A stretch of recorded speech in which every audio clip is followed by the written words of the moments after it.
नमस्कार, मेरो नाम चाहिँ प्रशान्त थापा हो।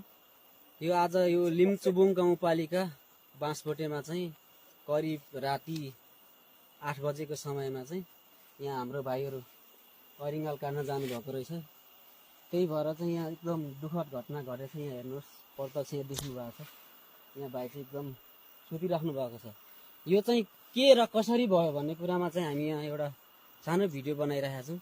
यसमा म एकदम निशब्द छु, कसरी चाहिँ बोल्नु, कसरी व्याख्या गरौँ होइन। र यो के घटना भयो भन्ने क्रम चाहिँ सबै म यहाँ प्रत्यक्ष भाइहरूलाई सोध्न चाहन्छु। अनि यो भाइहरू खास घटना चाहिँ कसरी भयो होइन।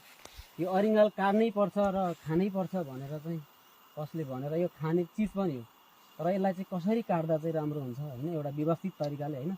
यसको लागि चाहिँ एउटा किनेर चाहिँ होइन, यसको एउटा ड्रेस हुन्छ, यो लगाएर काट्दा पनि त यस्तो अवस्था हुँदैन थियो होला।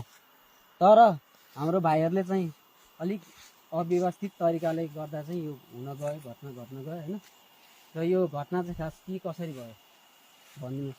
अब हाम्रो चाहिँ यस्तो प्लान भयो, अब यस्तो घटना हुन्छ भनेर त हामीलाई अब थाहा थिएन। हजुर, गाउँघरमा यस्तै अब त्यस्तो कुनै चिज पनि हुँदैन हामीसँग। अब लाउने सेफ्टीहरू केही हो, यो हुन चाहिँ यो अब गाउँघरको ठाउँमा अब यस्तै खुकुरीहरू लिएर गयो। आज लु न त उहाँ भाइहरूले नै एउटा अरिङ्गालको छ काट्न जाउँदै भनेर म पनि भाइहरूको साथमा गएको थिएँ।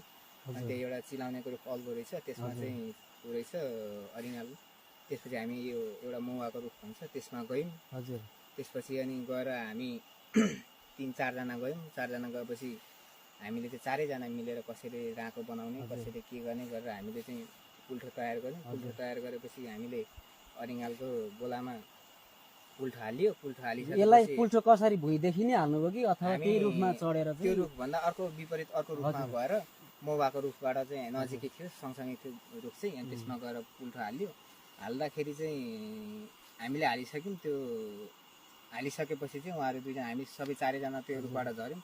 अनि हामी चाहिँ हामी 2जना चाहिँ भुइँमा बसेर उहाँहरूलाई चाहिँ जुन अरिङ्गाल भएको रुखमा चाहिँ चढायौँ। त्यसपछि माथि गएर उहाँहरूलाई पोक्याएर ल्याउनुहोस्, हामी भुइँमै बस्छौँ भनेर बस्यौँ। त्यसपछि चाहिँ अब के भयो उहाँहरूलाई थाहा छ। हजुर भाइ, के बदलिनुहोस् यसको बारेमा हामी चाहिँ अब यसरी ल्याउनु पनि भएको रहेछ, ल्याउनु यसरी ल्याइयो।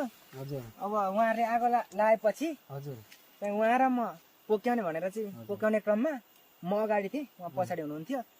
अनि गएँ अनि मैले यही बोरामा यसरी पोक्याएँ। हजुर, अनि पोक्याएपछि यसो गरेर चाहिँ उहाँलाई यसरी दिँदाखेरि चाहिँ हजुर यहाँ आउनुहोस्, हजुर यहाँ देखाउनुहोस्, यहाँ प्रत्यक्ष यहाँ हेर्नु। यसरी दिँदाखेरि चाहिँ उहाँको त्यो बोराबाट एउटा माउ निक्लेर एउटा माउ निक्लेर टोकिदिएछ।